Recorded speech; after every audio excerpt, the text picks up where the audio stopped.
말씀은 이사야를 통해서 하나님이 예언하신 그 말씀입니다. 특별히 누구를 예표하고 선포하는 말씀이냐면 예수님의 사역과 예수님의 일에 대한 그 선포, 그 예언을 하신 말씀이 오늘 이 말씀입니다. 저와 여러분이 신앙생활하는 이유가 뭡니까? 누구를 본받기 위함이고 누구의 말씀을 듣고 누구를 따라가기 위함입니까? 결국은요, 우리가 예수 제자 되는 거잖아요. 그렇죠? 방금 찬양처럼 그리스도의 제자 되자고 저와 여러분들이 신앙생활 하는 거잖아요. 우리 랩런트들에게 부모님들이 어릴 때에 제일 많이 시키는 게 뭡니까? 위인전을 읽게 합니다. 그렇죠?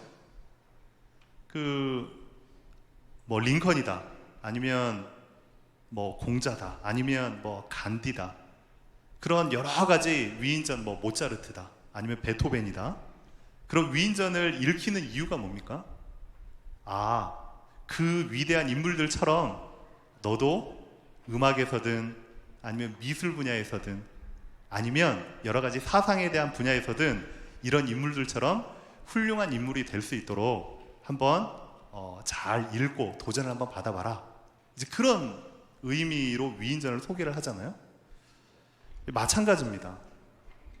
저와 여러분이 예수님을 믿는 이유는 무슨 특별하게 대단하게 우리의 삶 속에서 무언가를 하자고 그게 예수님 믿는 게 아니거든요.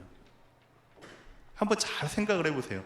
예수님을 믿는 이유는 그분이 하신 말씀을 우리가 따라가고자 하는 겁니다. 맞습니까? 그래서 저와 여러분이요, 말씀을 생명처럼 붙잡는 겁니다. 근데 그 하나님의 말씀을 목사님을 통해서 우리에게 현장에, 삶에 실제 적용될 수 있도록 풀이해 주시니까 우리가 강단의 말씀을 언약으로 붙잡는 겁니다. 맞습니까? 그리고 예수님께서 우리 가운데에 이 땅에 오셔서 하신 일 뭡니까? 기적도 이사도 표적도 많이 행하였지만 결국은 예수님이 이 땅에 오신 이유는 구원 사역을 위해서 오신 겁니다. 생명을 살리기 위해서 이 땅에 오신 거거든요. 우리가요, 주와 부가 바뀌면 안 됩니다. 교회의 행사도 하고 많은 것들도 해야 되겠지만 교회의 주된 일은 생명 살리고 전도하기 위함입니다. 또한 결국 우리가 예수님을 믿는 이유는 결국 예수님을 본받는 자 되기 위함이거든요. 그걸 보고 제자의 삶이라고 합니다. 그렇죠? 그래서 예수님을 저와 여러분이 믿는 이유가 분명해야만, 신앙의 기준이 분명해야만 말과 세상의 여러 가지에 떠도는 소문들 흔들리지 않게 됩니다. 그래서 여러분들이요, 많은 것들이 있겠지만 몇 가지만요 분명하게 정리가 되고 마음에 딱 담으시면 좋겠습니다. 그 첫 번째가 뭐냐면 예수님께서 우리에게 무엇을 말씀하시는지, 오늘 본문에 예수님이 하신 일에 대해서 쭉 소개가 되어 있는데요, 결국은 우리가 사람의 말을 듣는 것이 아니라 이 앞에서 이야기하는 목사의 말을 듣는 것이 아니라 예수님의 말씀을 들어야 되거든요. 그 말씀이 결국은 무엇과 연결이 되어져야 되냐? 결국은 우리를 착하고 바르고 의롭게 하기 위함을 넘어서서 하나님의 말씀만이 우리에게 참된 구원과 생명을 주시는 겁니다. 그리고 그 구원 사역을 위해서 하나님이 직접 내려오셔서 모든 사람들을 구원하실 수가 있는데 하나님의 방법은 따로 있습니다. 고린도전서 1장 21절에 보니까요, 전도에 미련한 것으로 하나님의 일을 이루시기를 원하셨느니라. 결국은요, 이 자리에 있는 저와 여러분이 계속 기도하면서 붙잡아야 될 하나님의 언약은요, 제자입니다. 이 신앙생활의 기준이 분명히 딱 서 있을 때에 저와 여러분은요, 흔들리지 않는 그리스도의 제자가 될 줄로 확신합니다. 그래서 찬양에도 그런 찬양이 있잖아요. 복음이 말이 아닌. 복음이요, 말로만 선포되면 안 돼요. 그리고 우리 현장에 세계비전교회 성도님들은 안 그럴 거라고 저는 확신합니다. 우리 부역장님들이나 강사님들이 현장에서요, 복음을요, 강요하면 안 돼요. 이게 맞다라고, 이게 정답이라고, 이것만이 진리라고 강요하면 안 돼요. 저와 여러분이요, 보여주셔야 돼요. 그래서 어떤 교회 갔더니 그 앞쪽에 커다란 이런 플랜카드 하나를 딱 이제 걸어놨더라고요. 보니까 참 그게요, 제 마음에 오랫동안 남아요. 뭐라고 플랜카드를 딱 붙여놓냐 하니까 복음을 만지다, 이렇게 써놓은 거예요. 복음을 만질 수 있습니까? 그만큼 예배의 말씀 가운데 교회 안에 있는 우리 성도들이 이 복음을요, 만질 만큼 하나님의 은혜에 감동이 됐으면 좋겠다, 이 얘기를 하고 싶은 거잖아요. 저와 여러분에게 복음이 말이 아닌 성령과 능력과 큰 확신으로 임하게 되어지기를 주님의 이름으로 축원합니다. 이건요, 절대요, 말로 되어지는 게 아닙니다. 안다고 되어지는 게 아닙니다. 저와 여러분에게 하나님의 말씀이 어떻게 임해야 되냐? 전 인격적으로 여러분에게 임하게 되기를 주님의 이름으로 기도합니다. 이 전 인격이라고 하면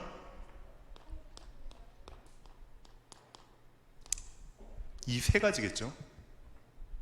결국은 하나님의 말씀을, 그리고 성경을 통해서 하나님이 지금 우리에게 무엇을 말씀하시고자 하는지 계속해서 여러분이요, 기도하면서 말씀을 들을 필요가 있는 게, 일단은 알아야 되잖아요. 지금 예수님이 성경을 통해서, 강단을 통해서 지금 이 시대에 나에게 뭐라고 말씀하시는가, 그걸 갖다가 아는 게요, 첫 번째입니다. 그래서 기도할 때마다, 예배 드릴 때마다 여러분이 그냥 찬양하고 그냥 예배 드리지 말고 하나님의 말씀이 깨달아지는 은혜가 내게 임하게 하여 주시옵소서. 그러면 이 깨달음, 정이라는 것이 감정입니다. 결국은요, 사람이 아는 것으로만 충만해지면 마음이 드라이해집니다. 마음이 냉랭해진다 이거예요. 죄송합니다. 우리 청소년들의 특징, 드라이합니다. 어릴 때는요, 엄마 아빠가 얘기를 하면요, 대답 잘해요. 네, 네. 그러다가 이제 6학년, 이제 중학교 1학년, 2학년 가면요, 그때부터는요, 대답이요, 짧아져요. 네, 아니요, 됐는데요. 냉랭해진단 말이에요. 신앙도 자칫 그럴 수가 있어요. 훈련을 많이 받다 보면 아는 건 많아지는데 이 마음이요, 메말라지면요, 그때부터는 끝나는 겁니다. 여러분에게 하나님의 말씀으로 감동이 임하셔야 돼요. 하나님, 내 안에 하나님의 은혜가, 복음이, 오직 그리스도가 감동으로 임하게 하여 주시옵소서. 그리고 여러분이 알고 그게 여러분의 마음과 생각이 부딪혔다면 가만히 앉아있는다고 하나님이 알아서 역사하시는 게 아닙니다. 나중에 얘기하겠지만 신앙생활은요, 능동태가 있고 수동태가 있습니다. 또 그게 무슨 말이요? 우리 중학생, 고등학생들 영어 배우는 친구들이면 알아요. 능동체가 뭐고 수동태가 뭐고. 의라고 하는 건 나의 의지입니다. 실제 저와 여러분의 삶이 함께 따라가야 돼요. 이걸 보고 전인격적이라 그래요. 그래서 로마서 12장 1절에 2절에 보면 너희 몸을 거룩한 산 제사로 하나님께 드리라, 이 말이에요. 어디에서요? 교회에서 말고, 교회는 당연하겠죠. 여러분의 삶의 현장 가운데서요. 하나님을 모르고 안다고 해도 믿지 않는 여러분의 식구들과 동료들과 주변 사람들이 여러분을 보고 하나님을 알고 만날 수 있도록 여러분의 삶 속에 복음이 복음되어지는 삶을 살아내는 겁니다. 방금 전에 제가 수동태, 능동태 얘기를 했는데요. 이 신앙에 있어서 수동태가 있고 능동태가 있습니다. 죄송합니다. 어려운 말을 해서. 우리 중고생한테 물어보면 바로 아는데요. 수동태는 뭡니까? 수동태는 된다. 쉽게 얘기하면 하는 게 아니라 되는 겁니다. 능동태는 뭐냐? 하는 겁니다. 이해되셨습니까? 수동태는 되어지는 거고 능동태는 하는 겁니다. 자, 그러면 여기서 질문 한 가지. 신앙생활은 능동태일까요? 수동태일까요?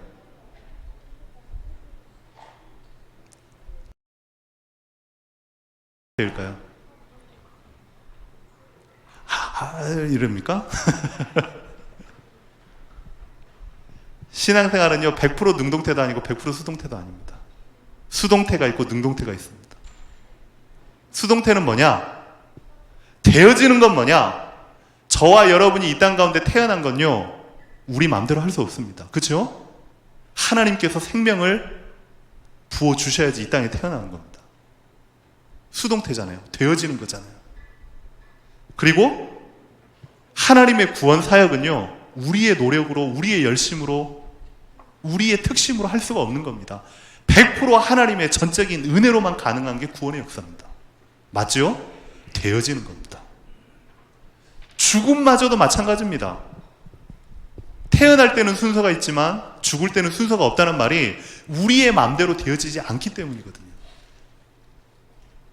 근데 많은 사람들이 죄송합니다. 신앙생활을 대부분 다 수동태로 하려는 사람들이 많아요. 하나님이 다 알아서 하셔.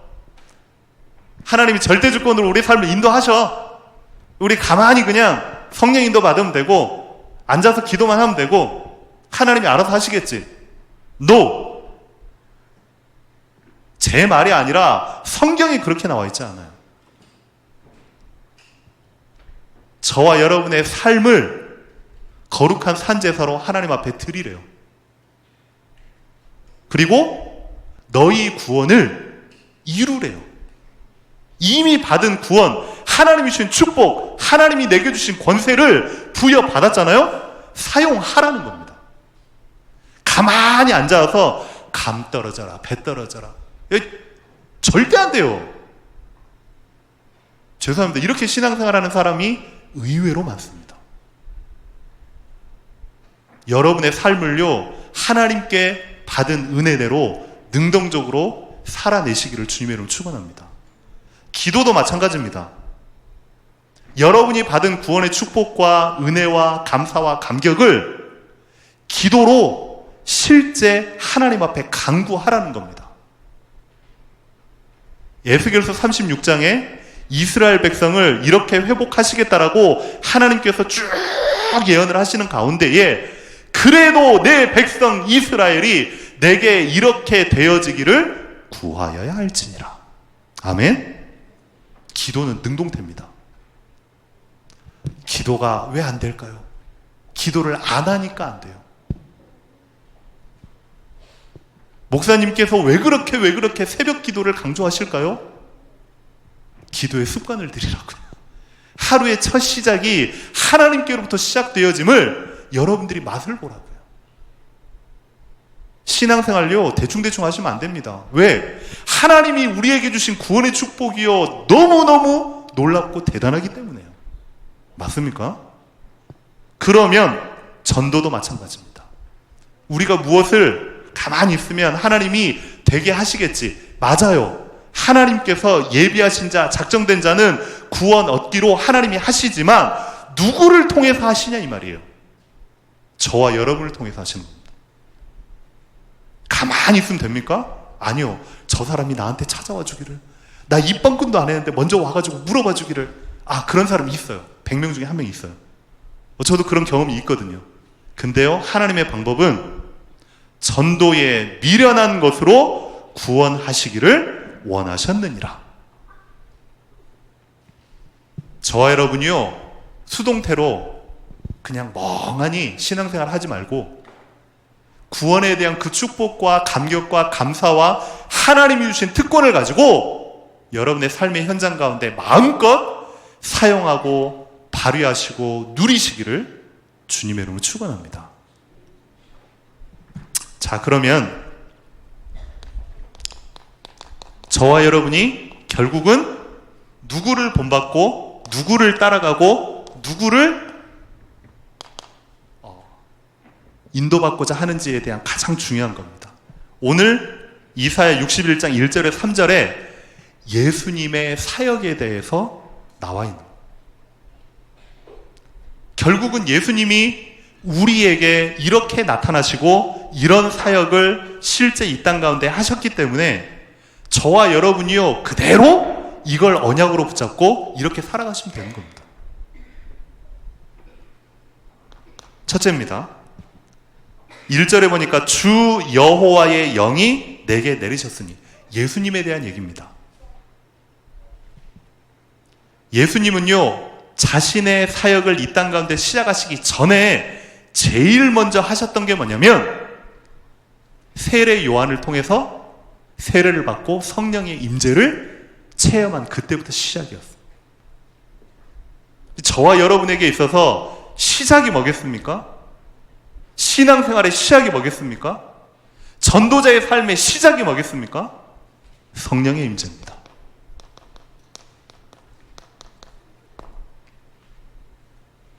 예수님도 그랬고 예수님이 승천하신 이후에 제자들에게 말씀하신 것도 바로 이거거든요. 사도행전 1장 8절에 오직, 우리 같이 한번 해볼까요? 큰 소리로. 오직 성령이 너희에게 임하시면 너희가 권능을 받고 예루살렘과 온 유대와 사마리아와 땅끝까지 이르러 내 증인이 되리라 하시니라. 아멘. 반대로 돌리면 성령 충만 받지 않으면 나가지 말라는 거예요. 하지 말라는 거예요. 해봤자 하나님이 역사 안 하신다는 거예요. 예수님이 그러셨기 때문에 우리도 예수님의 사역, 예수님이 하신 그 일을 그대로 본받고 따라가기만 하면 되는 거거든요. 우리 인생의 신앙생활의 로드맵이라는 말이에요. 성령의 임재를 여러분들이요, 날마다, 매일마다, 매 순간마다 간구하시기를 주님의 이름으로 축원합니다. 하나님, 나에게 성령의 기름을 부어 주시옵소서. 그래서요, 주 여호와의 영이 내게 내리셨으니 여호와께서 내게 기름을 부으사. 여기에 기름을 부으사, 히브리어로 마시아라는 단어가 나옵니다. 여기에서 파생되어진 말이요, 메시아라는 단어입니다. 기름을 부으신 분, 메시아. 그분이 헬라어로 바뀌면 크리스토스, 그리스도. 그리스도와 메시아는 완전히 같은 말입니다. 솔트 하고 한국말로 소금 하고 같은 말이듯이 히브리어로 메시아라는 말이고 헬라어로 그리스도라는 말 같은 말입니다. 기름 부음 받았다 이 말이거든요. 예수님이 기름 부음을 받으시고 저와 여러분이 성령의 충만함을 받고 해야 될 사역이 뭐겠습니까? 내게 기름을 부으사 가난한 자에게 아름다운 소식을 전하게 하려 하시니라. 나를 보내사 마음이 상한 자를 고치며 포로된 자에게 자유를, 갇힌 자에게 노임을 선포하라. 여러분일 수도 있고 여러분 옆에 있는 사람일 수도 있고 여러분 자녀와 가족일 수도 있습니다. 예수님이 제일 먼저 했던 건요, 영적 가난으로 눌린 자를 치유하신 겁니다. 237 치유 서밋, 이게 구호가 아니라 실제가 되려면 예수님께서 실제 하셨던 사역을 그대로 본받고 우리가 그리스도의 제자가 되어지면 되는 거거든요. 실제 삶에서 겉보기는 쌩쌩한데요, 실제로는 삶에 있어서 무기력한 사람들이 정말로 많습니다. 죄송합니다. 우리 교회에도 알게 모르게 그런 사람이 있을 거라고 저는 생각을 하거든요. 여러분들이요, 진짜 기도하면 이런 분들이 보이고 혹시 여러분일지도 모릅니다. 하나님, 영적 무기력에서 일어나게 하여 주시옵소서. 한 분이라도 영적인 가난한 마음이 있다면 하나님 나에게 성령의 기름을 부어 주셔서 정말로 하나님으로 기뻐하며 즐거워할 수 있도록 나에게 은혜를 부어 주시옵소서. 그게 예수님의 사역입니다. 이걸 어떻게 하셨냐면 예수님의 죽으심과 부활로 이걸요 완성하신 거거든요.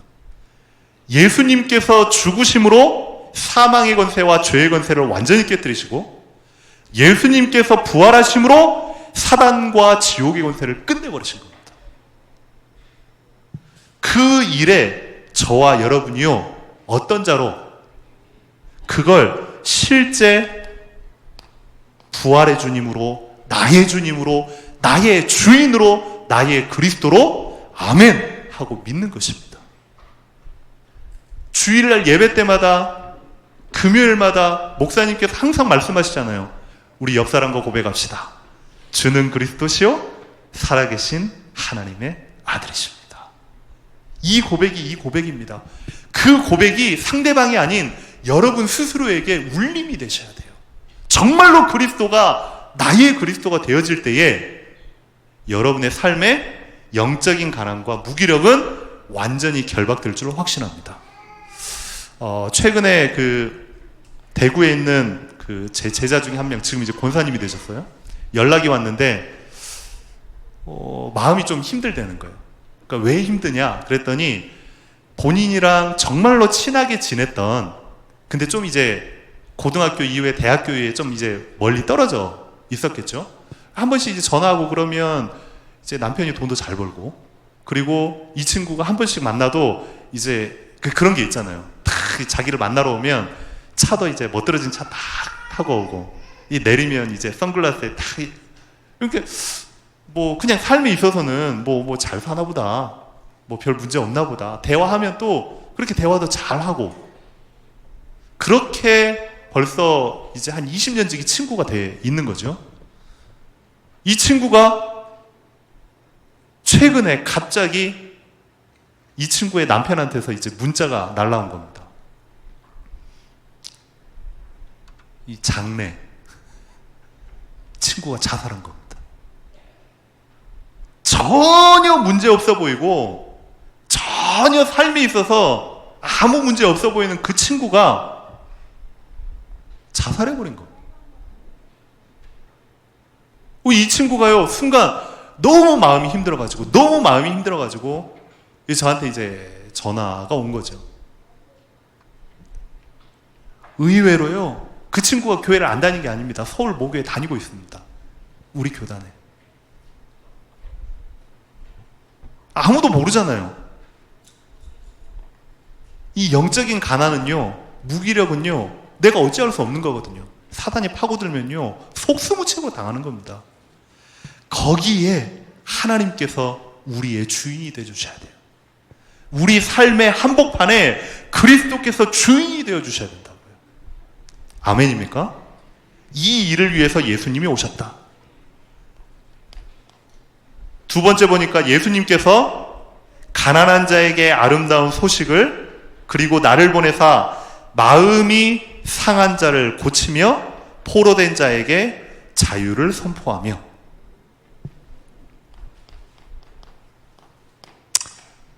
교회 안에도 또 여러분 주변에도 마음이 상하고 아픈 사람들이 너무 많습니다. 엊그제 인터넷 뉴스에 나왔더라고요. 대한민국 국민의 약 가정을 이루는 30, 40대의 남성 한 50% 가까이가 항상 마음에 분노를 가지고 살아간다. 무슨 분노인지는 모르겠어요. 그러다 보니까 별거 아닌 말에도요 욱 하고 튀어나오고요. 그렇죠? 아무것도 아니게 그냥 툭 던졌는데 그걸 갖다가 지나갈 수도 있는 말을 이제 마음의 상처로 그냥 확 받아버리는 거예요. 교회도 마찬가지입니다. 교회는요 다 성령 충만한 줄 아십니까? 교회는요 다 좋은 것만 있는 줄 아십니까? 아니에요. 죄송합니다. 의외로 마귀 천국이 교회일지도 몰라요. 가장 은혜가 있는 곳에 그 은혜를 떨어뜨리기 위해요 사단이요 삐짓고 이리저리 막 다니거든요. 한번 마음이 상해버리면요 말씀이 안 들어요. 부부간에도요 한번 마음이 딱 상하잖아요. 그러면요 아무리 맞는 말 바른 말이라고 해도요 귀에 안 들어요. 알겠는데 싫어요. 그게 마음의 상처거든요. 그 말이 맞는 거 알아. 근데 나 싫어. 듣기 싫어. 그게 이제 마음의 상처란 말이에요. 그래서 처음에 제가 말씀드리는 게 복음을요 강요하지 마시라고. 상대방도요 알아요. 그 말이 다 정답이라는 거 알아요. 근데 듣기 싫어요. 붙잡기 싫어요. 마음의 상처가 있어가지고. 마음이 상한 자를 고치며. 의외로 많은 사람들이요 남에게 말하지 못하는 아픔을 가지고 살아가고 있어요. 가족사나 어떤 인간관계나 아니면 상처나 그리고 어떤 외로움이나 말 못할 고민. 아이고 그리스도 모든 문제 해결자인데 아직까지 그러느냐. 죄송합니다. 그렇게 말하는 본인도 안 돼요. 앞에 서 있는 저도요 24시 그리스도 누리고 싶은 마음은 있는데 안 돼요. 죄송합니다. 이렇게 말하면 제가 제일 못난 사람 같죠? 그게 사실인걸요. 저 24시 성령 충만 못하거든요. 24시 기도한다? 24시 복음이다? 죄송합니다. 저 못해요. 그럴 자신도 없어요. 그러니까 날마다 순간마다 저도 모르게 욱하고 저도 모르게 많은 이야기 들을 때마다 하나님 부족한 저를 위해서 오늘도 지금도 이 시간에도 하나님의 영으로 충만케 하여 주시옵소서. 다시금 하나님 앞에 내 자신을 내려놓고 기도하는 거거든요.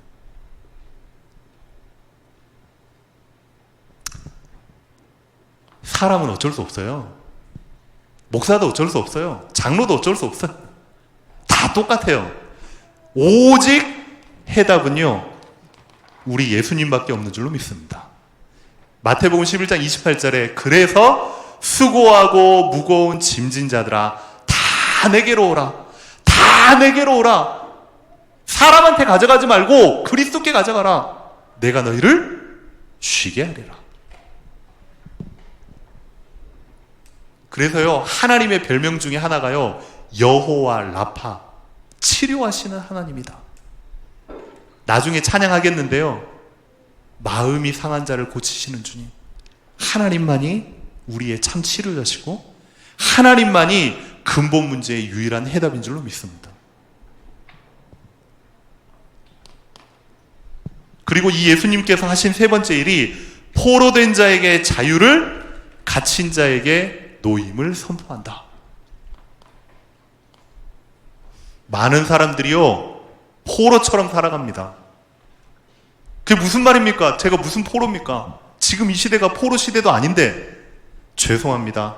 많은 사람들이요 돈의 노예가 되어 살아갑니다. 아닙니까? 애들은요 더 심해요. 꼬맹이들은요 더 심해요. 한 손에 새우깡 쥐고 있죠. 근데요 앞에서 하나 떨어져 있잖아요. 그거 또 쥐려고 그래요. 입에 안에다가 암냠냠 깨물고 있는데 이거 하나 있으면요 그것까지도 먹으려고 달려들어요. 이게 사람의 욕심이요 끝이 없다고요. 사람들이요 돈의 포로가 되어 있고 명예의 포로가 되어 있고요 자존심의 포로가 되어 있고요 그리고 자식의 포로가 되어 있습니다. 다른 건 괜찮은데 내 자식만 딱 건드리면요 물불을 안 가리고요 확 폭발한 사람들이 있어요. 복음이고 뭐고 다 필요 없어. 안 그런 줄 압니까? 제가 한번 해볼까요? 이런 포로된 자에서 하나님은 해방시키기를 원하시는 겁니다. 그게 복음이거든요. 로마서 8장 2절에 죄와 사망의 법에서 생명의 성령의 법으로 옮겼느니라. 아멘. 저와 여러분이요, 제일 먼저 해야 될 것, 성령의 충만함. 왜요? 예수님께서 그러셨기 때문에 우리도 예수님을 따라가면 됩니다. 두 번째는 여호와의 은혜와 우리 하나님의 보복의 날을 선포하여 모든 슬픈 자를 위로하되. 지금 오후 예배에 담임 목사님께서 계속해서 웨스트민스터 대오리 문답 지금 강의하고 계시잖아요. 특별히 이번 주에 6, 7문 여러분 다 들으셨습니까? 하나님의 속성, 하나님은 이런 분이시다, 하나님이 이런 분이시다, 무소부시하시다, 안 계신 곳이 없고 모르는 곳이 없고 전지전능하시고 배우셨잖아요. 그 예수님의 속성, 오늘 본문 그대로 얘기를 하면 두 가지입니다. 은혜의 해와 보복의 날을 선포한다. 하나님이 우리에게 축복만 주시고, 하나님이 우리에게 은혜만 주시고, 하나님이 우리에게 좋은 것만 던져주시고, 아닙니다. 복음이면 다 된다가 아니요. 잘못한 부분에 있어서는요, 하나님은요 처절하게 징계하십니다.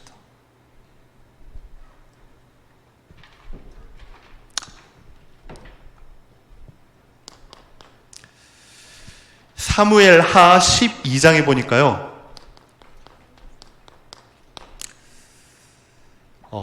다윗의 얘기가 나오죠.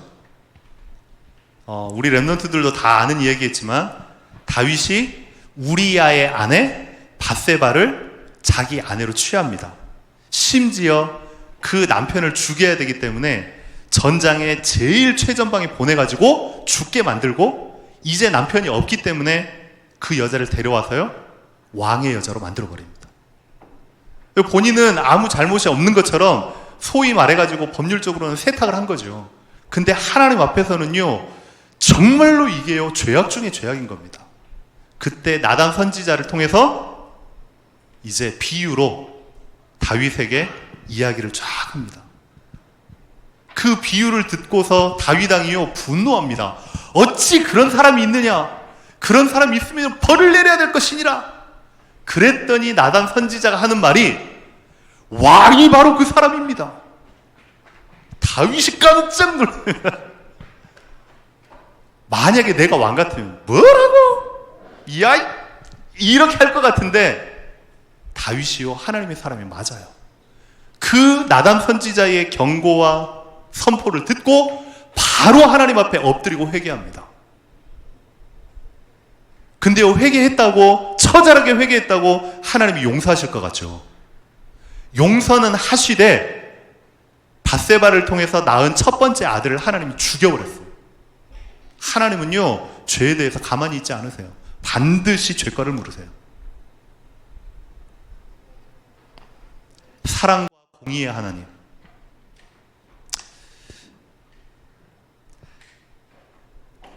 자비와 은혜의 하나님, 하지만 하나님은 진리로 충만하셔서 공의와 모순되는 자비와 은혜는 베풀지 않습니다.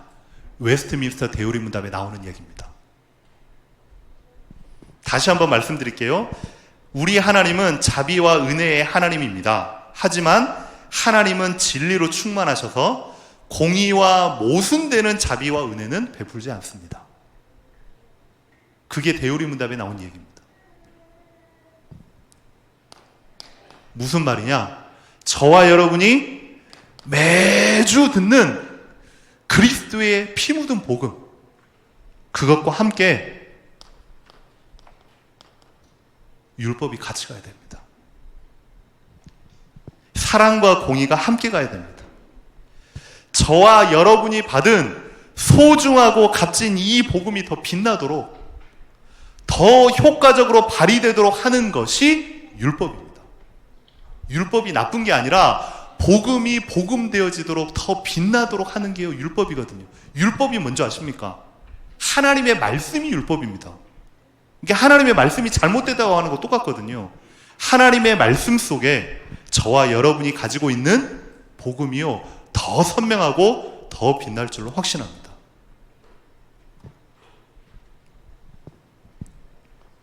그럼 세 번째입니다. 시온에서 슬퍼하는 자에게 화관을 주고 죄를 대신하여 기쁨의 기름으로 슬픔을 대신하여 찬송의 옷으로 그 근심을 대신하시고 마지막 그들의 의의 나무 곧 여호와께서 심으신 그 영광을 나타낼 자라 일컬음을 받게 하려 하심이니라. 예수님의 마지막 사역입니다. 뭐냐? 절망하는 자에게는 참된 소망을 베푸시는 게 하나님이십니다.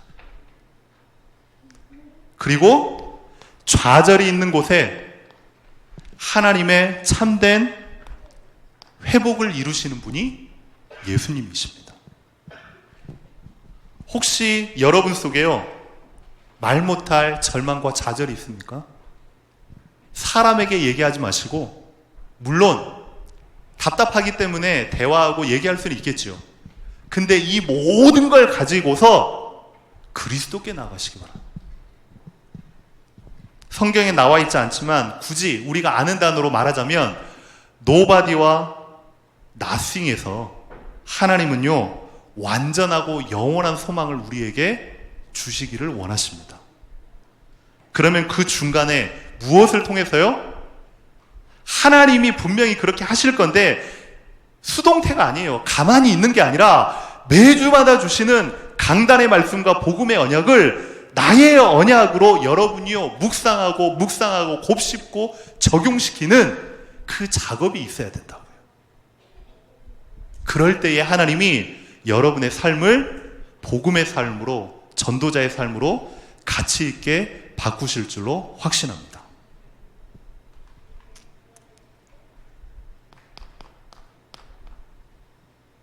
그리고요, 슬픔과 낙심과 억울함, 그 모든 부분을 하나님이요 찬송으로 바꾸게 하십니다. 마지막으로는 하나님의 궁극적인 목적, 의의 나무라고 했는데 그 단어를 살펴보면요, 상수리나무, 여러분 많이 들어봤죠? 밤나무 상수리나무가, 그 상수리나무를 의의 나무라고 표현을 해놨어요. 상수리나무의 특징은 굵고 튼튼한 힘의 상징을 나타내는 게 상수리나무거든요. 하나님이 저와 여러분을 좌절에서, 절망에서, 슬픔에서, 진노에서 그리스도로 완전히 회복시켜서 여러분의 삶의 현장과 여러분의 모든 업의 현장과 가정의 현장에서 그리스도의 망대로 세우시길 원하는 겁니다. 상수리나무, 결국은요 저와 여러분이 그리스도의 망대로 서기를 하나님이 원하시는 거거든요. 의외로 많은 사람들이, 많은 성도님들이 내 자신의 신분과 권세를 망각하며 살 때가 너무너무 많아요. 다른 말로요, 정체성이죠. 정체성을 순간순간 잊어버릴 때가 많아요. 무엇 때문에요? 비교하며 살아가기 때문에 나의 정체성이 얼마나 가치 있는지 잊어버릴 때가 너무너무 많다고. 예를 하나 들겠습니다. 어느 날 엄마가요 기분이 좋아가지고 이제 집에 딱 들어왔어요. 이 질문입니다. 집에 딱 들어왔는데 이제 기분이 좋으니까 아들한테 이제 물어본 겁니다. 아들아, 엄마처럼 얼굴이 예쁘고 음식 잘하는 여자를 뭐라고 하게? 4글자 사자성어다. 그랬더니 아들이 뭐라고 할게요? 자화자찬. 그러니까 이 엄마가 너무 황당해가지고, 아이 그거 말고, 아직까지는 기분이 좋았나 봐요. 아들아 그거 말고 엄마처럼 얼굴이 예쁘고 음식 잘하는 여자를 갖다가 뭐라고 하게? 사자성어. 과대망상. 이 엄마가 이제 막 마음이 상하는 겁니다. 그래서 안 되겠다, 이거 힌트를 갖다가 하나 알려준 겁니다. 그러지 말고 잘 봐. 엄마처럼 얼굴도 예쁘고 음식도 잘해주는 그런 여자. 금으로 시작돼. 금. 뭐겠습니까? 금시조문. 이 엄마가 완전 이제 열받아가지고 그날부터 3일 동안 밥을 안 해줬다는. 이 무슨 말이냐? 아들이 보기에는요 엄마가 전혀 그렇지 않아. 엄마 스스로의 정체성을 모르는 거예요. 저와 여러분에게 있어서 제일 중요한 건요, 하나님께로부터 온 분명한 정체성과 신분과 권세가 무엇인지 아는 게요 가장 소중합니다. 근데 와 있음에도 불구하고 누리지 못하고 사용하지 못하는 이유는 이것 때문입니다. 하나님 나에게 성령의 기름 부음을 부어 주시옵소서. 성령의 충만함을 부어 주시옵소서. 그래서 뭐 하라고요? 지금 이 땅에 이렇게 살아가는 수많은 사람들을 치유하고 고치고 살리고 일으켜 세우라고. 그래서 하나님이 저와 여러분에게 기도 제목 주신 게 뭐냐면 망대입니다. 망대. 누구든지 와서 봐라 이겁니다. 여러분의 삶의 현장 가운데 여러분이 전도자의 삶이 전도자의 주인공이 되어서 높이 들린 깃발처럼 보내는 겁니다. 수동태로 그냥 앉아있지 말고 진짜 하나님의 언약을 굳게 붙잡고요. 강단의 언약을 생명처럼 붙잡고요. 여러분의 현장 가운데 그리스도의 제자로 그리스도의 증인으로 살아가게 되시기를 주님의 이름으로 기도합니다. 그래서 결국은요, 예수님의 사역 그대로 저와 여러분들이 따라가는 그리스도의 제자 인생 살게 되시기를 주님의 이름으로 축원합니다. 이 시간에 우리 이 말씀 그대로 같이 신앙 고백으로 하나님 앞에 찬양했으면 좋겠습니다.